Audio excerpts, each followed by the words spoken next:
কত মানুষের কত ধারণা। অনেকেই বলছে নেইমার আগের মতন মাঠে আর খেলতে পারে না, এখন বললে টান দিলেই পড়ে যায়। কিন্তু নেইমার পড়ে যায়, কিন্তু শুধুই পড়ে যায় না, তাকে আঘাত দেওয়া হয় তার জন্য পড়ে যায়। এখন দেখেন আপনার শুধু নেইমারকে ধরেন, যারা অন্য অন্য প্লেয়ার আছে তারাও কিন্তু হালকা শৈল লাগলেই পড়ে যায়।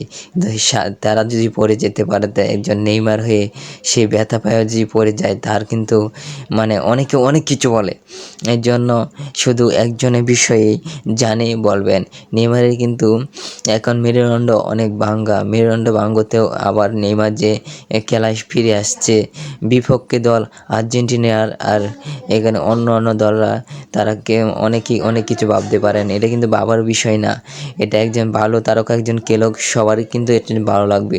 মেসি যখন মাঠে খেলে সবারই কিন্তু অনেক ভালো লাগে, নেইমার মাঠে খেললে সবারই ভালো লাগে। এর জন্য সবাই দয়া করে চ্যানেলটি সাবস্ক্রাইব করুন প্লিজ।